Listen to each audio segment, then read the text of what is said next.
Hello and welcome to today's daily news analysis. So today is 10th of June and these are the topics that I have identified that are important for the examination, both prelims as well as mains. There are a lot more articles actually, but just that I have fine-tuned on this. I'll take the rest later. Now moving on the front page, we have the Election Commission of India. It has announced the date for presidential polls. That means election to the office of president. Now I think this is very clear to you that election to the office of president is the responsibility of Election Commission of India. Right, so these things we get static component, we get it easily from the news.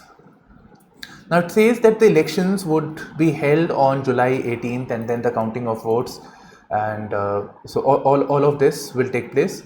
And then it tells us about the Electoral College. Now what does Electoral College means? So it means the people who will be casting their vote for the elections to the office of president. So people who will be voting. So it tells us there will be Rajya Sabha, there will be Lok Sabha members, there will be members of the Legislative Assembly and Assembly for the states and the Union Territories of Delhi and Puducherry. Only thing is that the MLAs of J&K are no longer part of this Electoral College, and that is partly associated with this, mainly associated with the abolition of Article 370. The state of Jammu and Kashmir getting bifurcated into two states. Now, until and unless the elections do not take place, this condition will remain true. Okay, now coming to the Electoral College. In fact, 2021 had a question on the Electoral College of the President. Now here as you got it, the members of Parliament, so both Lok Sabha as well as Rajya Sabha as well as the MLAs. Now one very simple way of learning this is that MPs, MLAs you have to keep in mind, but only thing is that they have to be elected members, not nominated.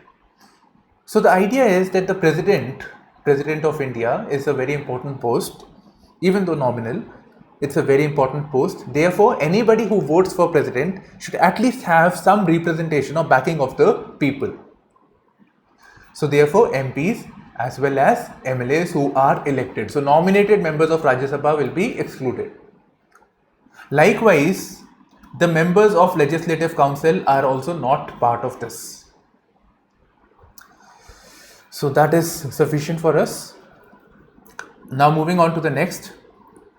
Rhino reintroduction a hit in Assam Reserve.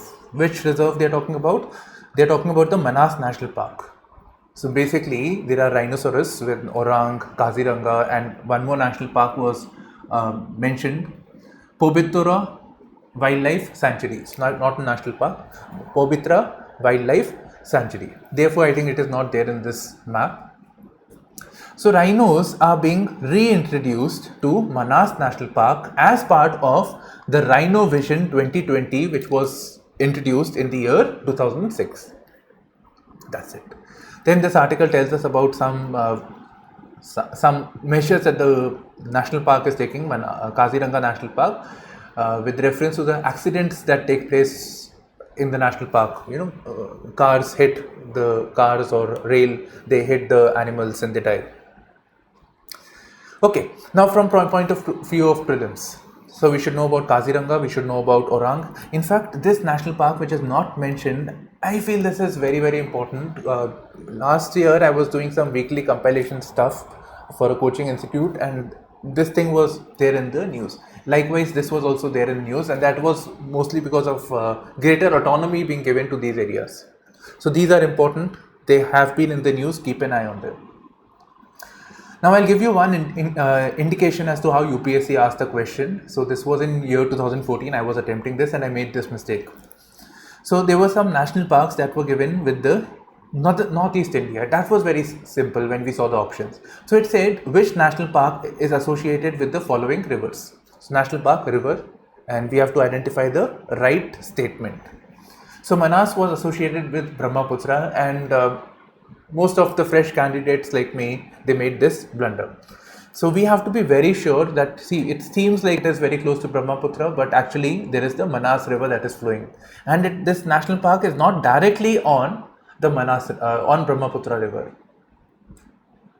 Fine. So such detailing, you have to study with such detailing. These are fine, this is also fine, but that was wrong. So that, even though it may be a tributary of Brahmaputra, but we have to look a bit closely on the map. And yes, one more thing with the Manas National Park, and I think Kaziranga also, Orang also. Read more about it from the internet, at least the first paragraph of the Wikipedia. Then it may also tell us about some of the important species of that area.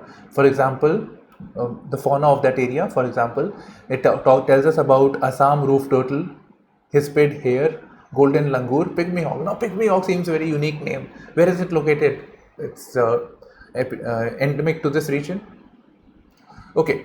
Then one more thing, when we study such species over here, we should know their IUCN status. That is, from the point of view of biodiversity, how endangered it is. How much is it of least concern? Now it says it is critically endangered.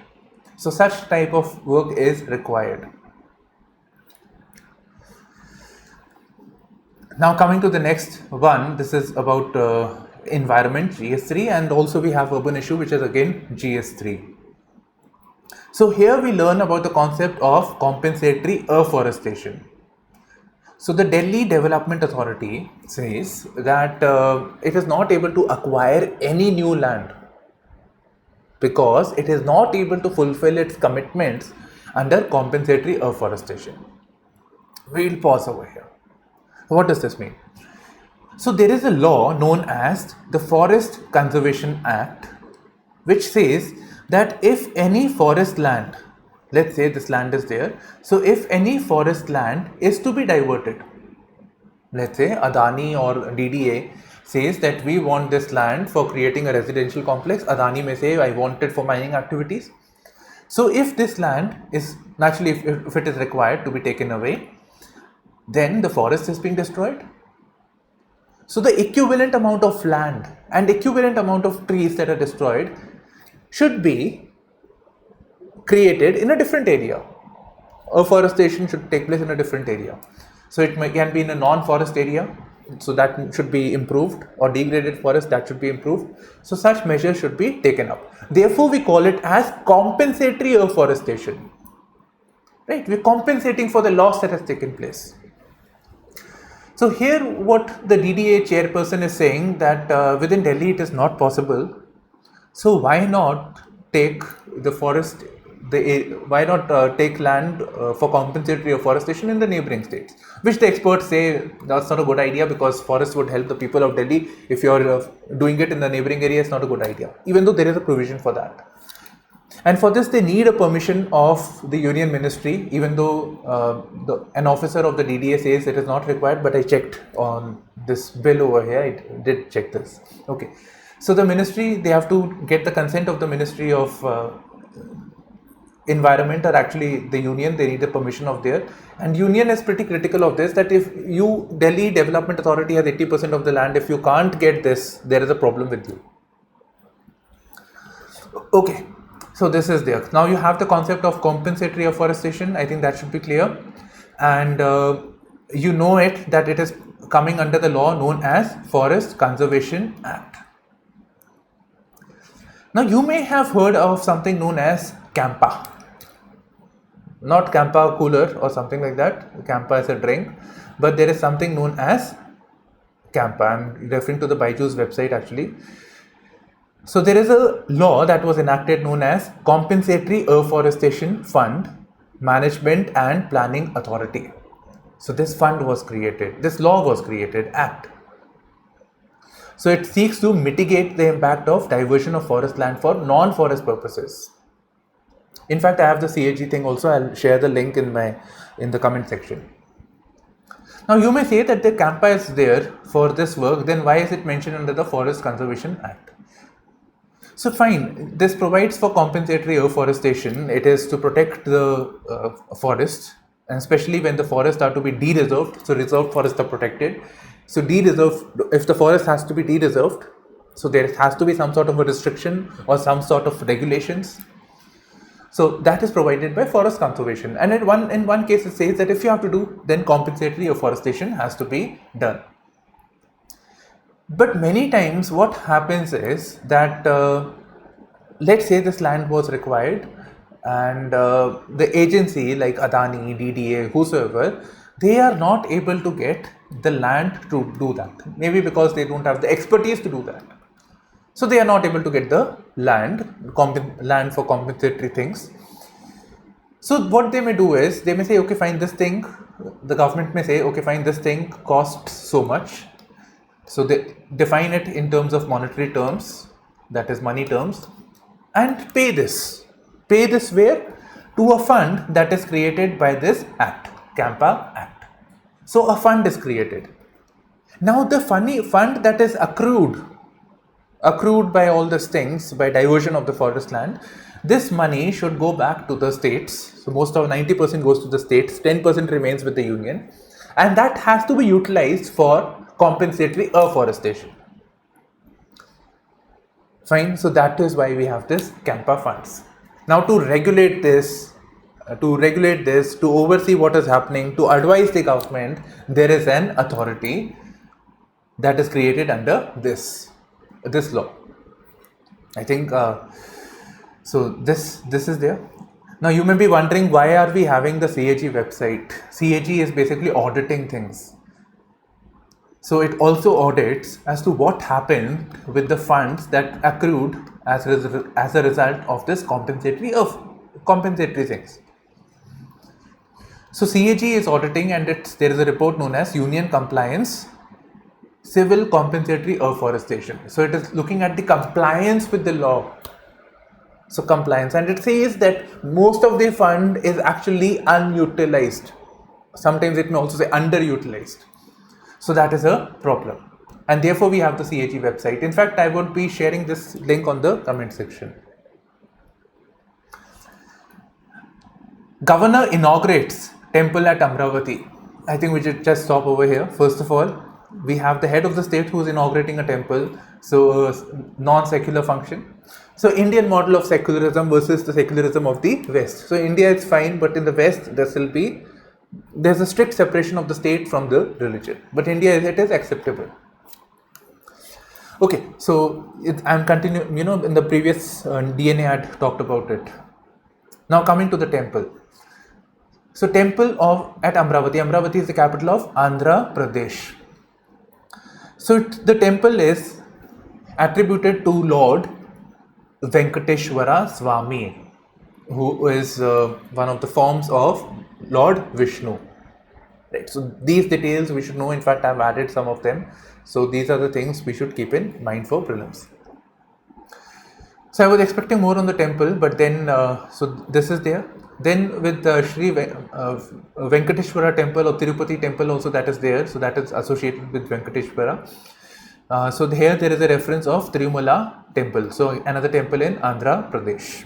So there was a reference to this. And this article further says that more and more of such temples are being created in different parts of the country. For example, Sri Venkateshwara temple at Bhubaneswar and Vishakhapatnam. Then there is Srivari temple in Jammu that is being created on similar lines. So this would be ready in 6 months. Now you should read more about Srivari, the deity. So you should know more about them. And Venkateshwara, I'm just telling you. So Venkateshwara, here we read this. So it literally means Lord Venkata, Lord Venkat, or it also means the Lord of the Venkat Hills, the Lord of the Venkat Hills. In fact, Venkat plus, so a hill, the name of a hill in Andhra Pradesh, and Ishvara. So it is known as the abode, the place where the god resides, that is the Venkat Hills. Okay. So this is there, and this explanation has been mentioned in accordance in these important religious texts. Now I want you, seeing the nature of questions that are being asked, you have to prepare this with a sense of inquisitiveness. So read a bit more about this from the internet. This is from the Wikipedia. So do that. You don't have to memorize. Okay, so here we have certain basic details of the Lord, and it is Venkateshwara is also known as the god of 7 hills, coming from the name, coming from here. So it is the Seshachalam hills, which comprise of the world famous sacred shrines, and they are collectively called as the Tirumala hills. So Tirupati temples, Tirumala, like that. And it is the abode of Lord Venkateshwara or Balaji. Now, Seshachalam Hills is also a biosphere reserve. So, biosphere reserves are very, very important. In fact, they are fewer in numbers. So, biosphere reserves are very important. That is why they are called biosphere reserves. And this may have 2-3 national parks also, some wildlife sanctuaries also. So, they are few in numbers. So, we should be more aware of this. Now, I'll give you a hint with reference to biosphere reserves. So the ones that were added recently, they are important, and the ones that are in the tentative list, they are also more important, and they will obviously be in the news more often because they are being considered to be added as a biosphere reserve. So all we should know, but these are the ones that are more important. Now, wild guests of Tirumala forest. Okay, so this is the Tirumala forest. Some more species seen over here. So with that I have added. Now you can see the overall thing also. You can see the Seshachalam hills.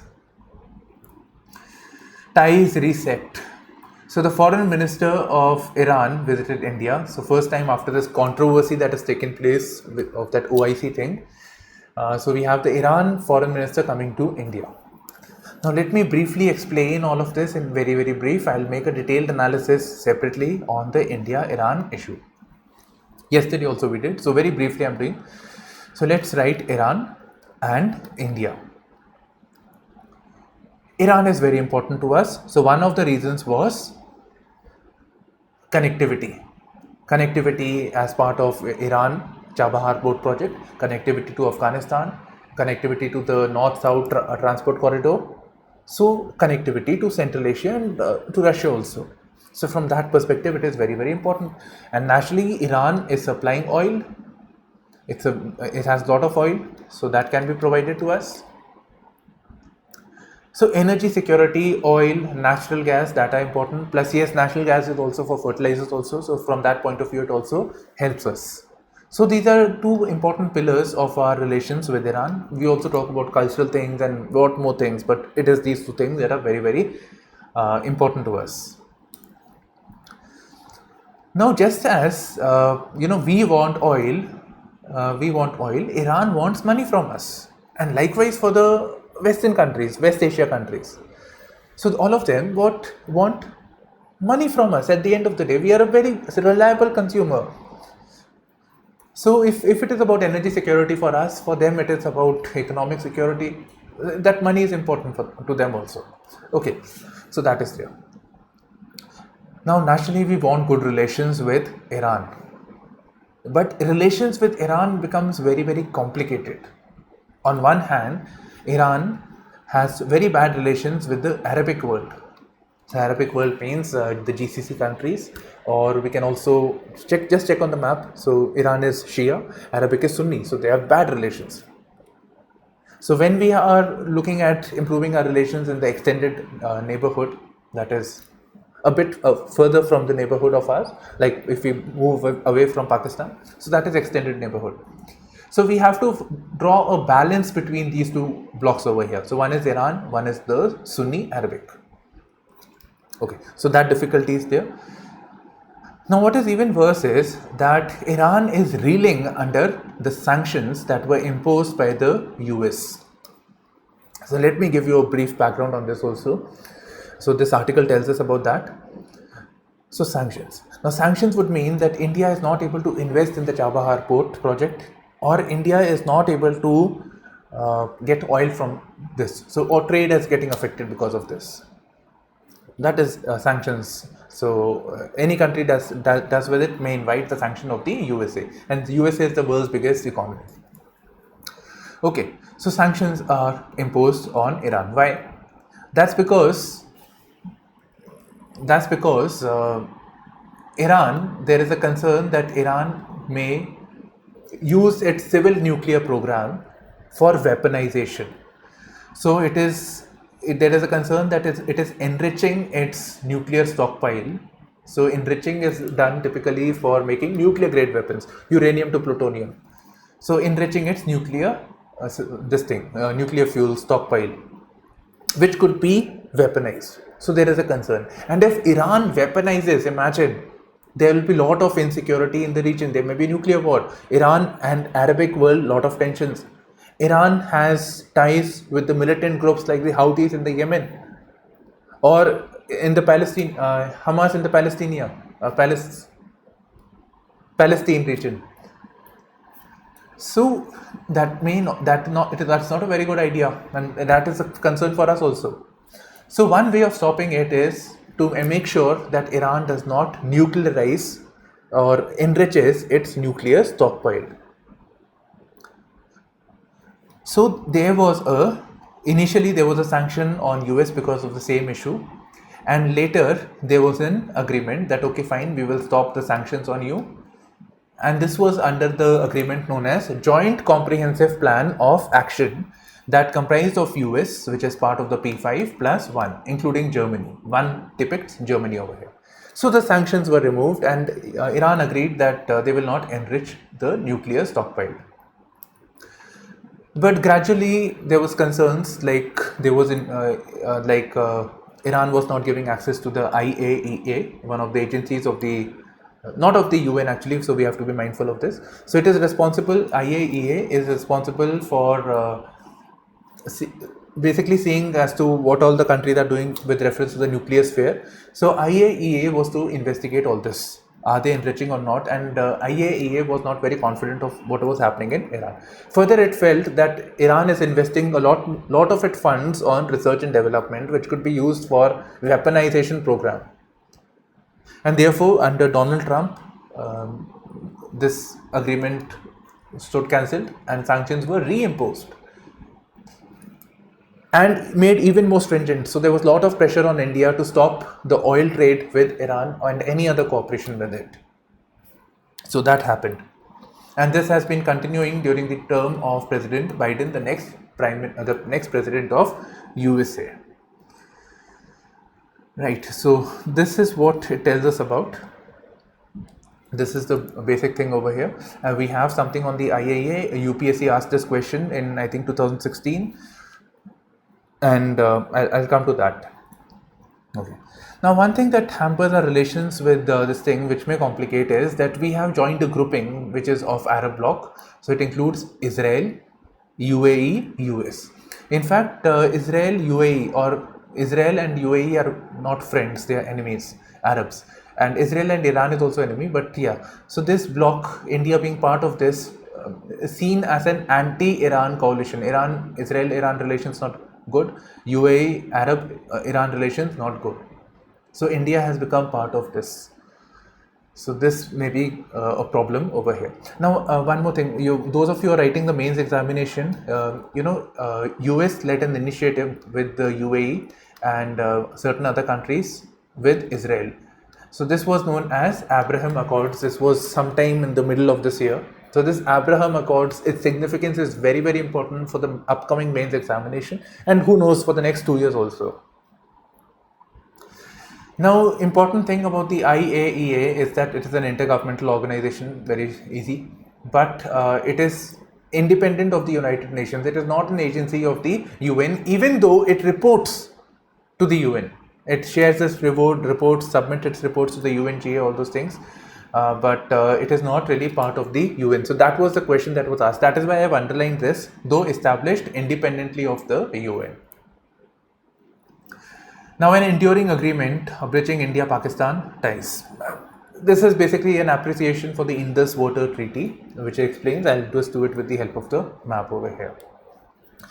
So, India and Pakistan were essentially the same before the partition. Then the partition took place. Now, the Indus River that you see is flowing from India to Pakistan, and then there are various tributaries to it.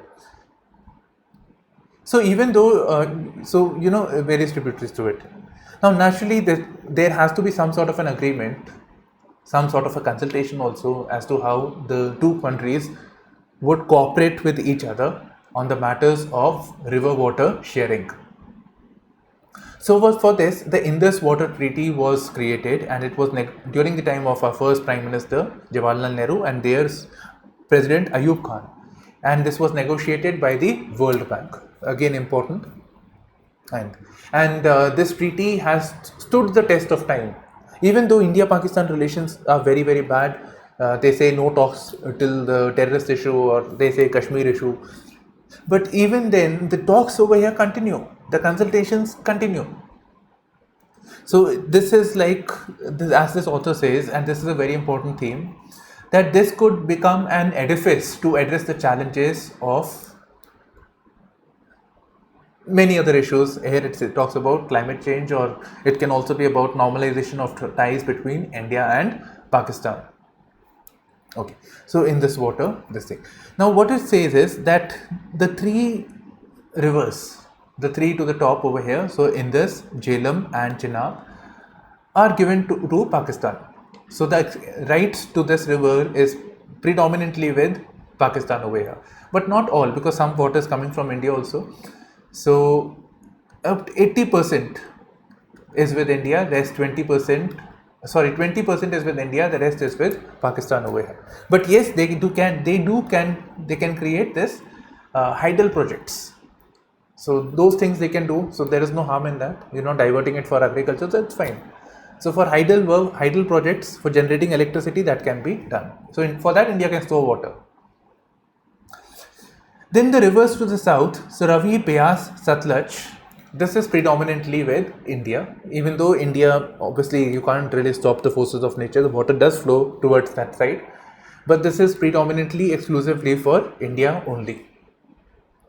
So when the Uri incident had taken place, that time we had considered stopping the flow of water from these areas. Okay. So that is what this article is all about. And yes, certain things do come in the news. We do have some tensions because of this. So one is technical design features of the Kishan Ganga project and the Ratle project. These two are important. So they are associated with which of the following rivers? So they are tributaries of Jhelum and Chenab respectively. That means Kishan Ganga is for Jhelum and Ratle is for Chenab. Likewise, there is a reference of Pakaldul and Lower Kalnai hydropower located on Madhusar River, a tributary of Chenab. So these are things that are important for your prelims. Now just think about GS3, disaster management. Now just think about it. I don't want to do the article, but we have a very, very important theme. Rajasthan reels under relentless heat wave in the entire country, but Rajasthan is more drought prone. Okay.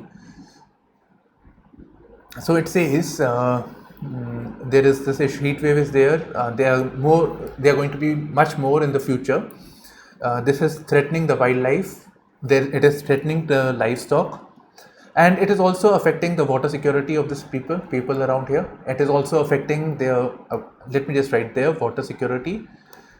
And naturally, it is also affecting their income opportunities, agriculture. So income is getting affected, livestock is getting affected, livestock meat, or the wool that can be created, so that is getting affected. So what can be done? What should the government do, or as a policy maker, what would you do over here? So typically the government is doing, you can see over here, so they're pumping this. So what should be done is, catchment areas should be created so that the water during the monsoon times, it gets collected. So we should invest in integrated watershed development program. We already have that, so we should have more of this integrated watershed, right? Yeah. So we should have more of these ponds and ponds, lakes, bowlies, traditional means of water conservation that should be done. So water, whenever it flows, when the rains take place, surplus water, that should be captured. So catchment areas should be developed so that the water is collected. So this has been done under the integrated watershed development program, which is part of India's which is part of the flagship scheme Pradhan Mantri Krishi Sinchai Yojana. Read all the components over here.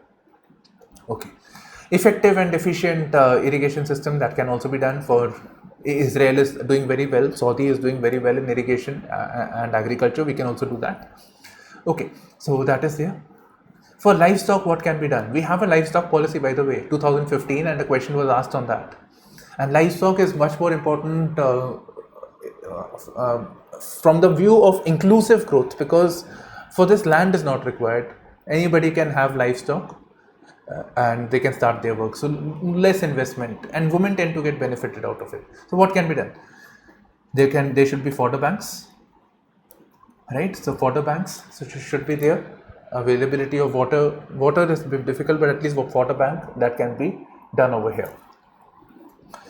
Then we should look at alternative crops also, hardy crops, millets. National Millets Mission was also there, so that can be done. Right, so I think you know what I'm saying. And yes, non-farm employment, alternative means of employment, that should also be created. In fact, that should be one of the main goals of the government. US Trade Representative, this is with the patent actually. So USTR highlights IP challenges in India in its annual 301 report. So US Trade Representative, so this is an agency basically which advises the President of the US on various issues, and here it is talking about the issue of intellectual property things. Now what are this IP, intellectual property or patents? So somebody who does this invention, be it pharmaceuticals, be it anybody who does that invention, so the right of the inventor should be secured. It should not be like you made this invention, somebody copies it and starts monetizing it, starts making money. Your effort of inventing should be rewarded, so you should be incentivized to invent more. So to protect the inventor gets a patent, which is an exclusive set of rights granted for an invention. And in India, it is regulated by the Indian Patent Act. So a law was enacted. Naturally, we need to protect our Indian scientists also, inventors also. For that, Indian Patent Act was created. Now, what the US is saying is, or USTR is saying in its report, that in India, this patent protection or protection of the intellectual property is not very well protected. There are some lacunas, there are some shortcomings which needs to be addressed. And this plays a role because let's say a US company wants to come to India. So they will say, okay, fine, your IP thing is very bad. We should not be sending our things to this country over here, or we should not make investments because you may, take it over altogether. So that is there. So for that affects our investment opportunities to our country as well. Now what it is saying is that the Indian Patent Act is not protecting the patent rights, and there is a problem with respect to Section 3 of the Indian Patent Act, which basically provides for safeguards with reference to the misuse of the patent. So one, it says that especially with reference to the pharmaceuticals, so obviously it requires patenting, and if people are making new and new drugs, a lot of research work is going on. But in the interest of making drugs accessible, making the drugs affordable, it can be somebody makes a patent of a life-saving drug, but people need that drug, but that drug is very expensive or it is not available. So in that case, the patent thing can be diluted. So there is a provision known as compulsory licensing. So that patent can be handed over to somebody, and that person can make the drug, which will be both available, affordable, accessible. So that can be done. So that is obviously that US companies would oppose that. Okay, most of them are from US in that light. Okay, so this is there. And this is an exemption that we got from the World Trade Organization's TRIPS. So we became part of this because that exemption was given to us. So this is known as trade related aspects of intellectual property rights. Now one more thing is, in our country there is a thing, Section 3 provides that if somebody makes a patent, if somebody makes a new innovation, so that new innovation should ensure that there is a considerable improvement in the enhancement or efficacy of something. Merely discovering something that is already there doesn't make sense. Whatever you create should be new. It should not be that something was already there, so it should be something new, and that something is a considerable improvement over the previous thing. So that should be there, because there is a tendency amongst the companies that okay, fine, patent was given to a particular inventor, that is for a specific time. Later on it is handed over to everybody. But what they do is they these companies or these inventors keep making small changes, and they keep refiling the patents. So they evergreen the patents, that is, the patents are always there. So that intellectual property is not transferred to the other person. There is a restriction on the other person to use that thing or make an improvement to that. So this, they say, is a problem over here. So this, they want a relook over here. And India-US relations are a bit of strained because of this issue of the intellectual property rights. So we'll have more of this very soon. I'm pretty sure about it. Okay, so this is from the national news over here. Yeah. So first is curfew in Jammu's Baderwa district. It's because of the controversy around the statement by Nupur on BJP spokesperson. Okay. India delivers 12 speed petrol boats to Vietnam, and further it provides 100 million defense line of credit. That, I think that line of credit would come like India has given money to them, then they will buy it from us, something like that. Okay, so that is being done. So petrol boats to Vietnam, and yesterday's newspaper I had showed you with reference to the Vietnam also. So you should know that. Okay. US attempting to add fuel to the fire. Remember yesterday there was an article which the US general had made a remark about the developments of the Chinese in the Ladakh region. So it is a revert to that, and they say that it is a despicable act, typical statement of this. Okay. CAA will not help us, political basically, will not help us, says Bangladesh leaders. And it is creating difficulties with the relations with Bangladesh also. So this is a Bangladesh Hindu reader basically. Okay, what is the Citizenship Amendment Act? So Citizenship Amendment Act provides for persecuted minorities in other countries, minus the people associated with Muslims like Ahmadiyya, etc. So these people can return back to India, considering that the India is their natural homeland. So this includes, don't write that natural homelands, I'm just explaining this. Okay, so this includes Hindus, Sikhs, right? So Hindus, Sikhs, Buddhists, so all these people. Now in Bangladesh also there are Hindus, and there is an issue of persecution also. But they say that, see, we are from Bangladesh, we are not Indians. We are Hindus, but we are from Bangladesh, and that is our motherland. We want securities within our country. So it is not helping us. And in fact, on the other hand, what really happened was that the Bangladesh-India relations got strained because of this. So somewhere it sent a message that persecution of Hindus or minorities is taking place in that country. Okay, so this is done. Now 4 states asked to raise COVID vigilance. So please, you also be careful. So Maharashtra, Kerala, Delhi, Karnataka, as the positivity rate breaches 2% after 111 days. So Union government has made this advisory. It's coming from the Health Secretary. Demilitarize Aegean Islands, says Turkish President Erdogan. We'll need the map. So this is Greece and this is Turkey. And which strait is this? Please, can you write this in the comment section? Okay. So this is the agency, and both are, both are sharing this over here. Now both countries have a tendency, look at them, they are neighboring over here. So both countries have a tendency to claim the sea. So both may have a dispute on this issue over here, and this sea apparently is rich in mineral, and they would want more of these islands over here so that they get more of the access to the sea. So what Turkey's president is saying is that Greece is arming the islands that have non-military status. Some sort of an agreement would have taken place between the two countries so that these would be non-militarized, but more of this military hardware is coming into this. So kind of Greece being more assertive with reference to those areas. So Turkey does not like this. Now Greece and Turkey, naturally they are neighbors, so they have tensions. So both are NATO allies. So that is what it is saying over here. Okay, now one more thing. How is it decided that this part of sea belongs to this country, this belongs to that? How is it defined? So it is, and this was again asked in the pre-examination also, this one, UNCLOS, United Nations Convention on the Law of the Sea.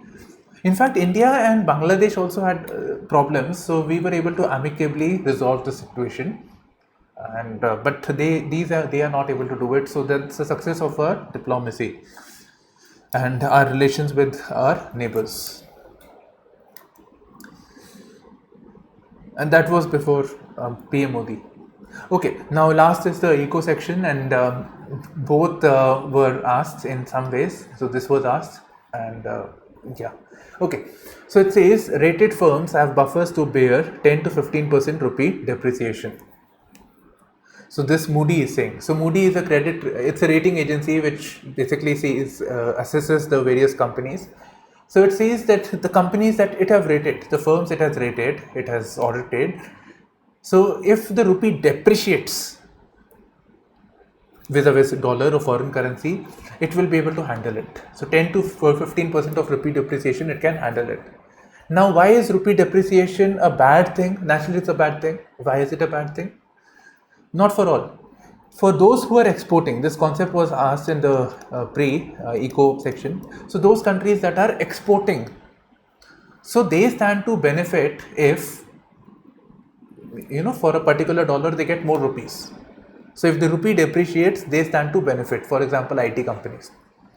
So anybody who's exporting. But for typical other countries, other companies, for them the cost of operation is increasing. For example, they need fuel. So fuel will become more expensive. We import fuel, and imports will become more expensive for us.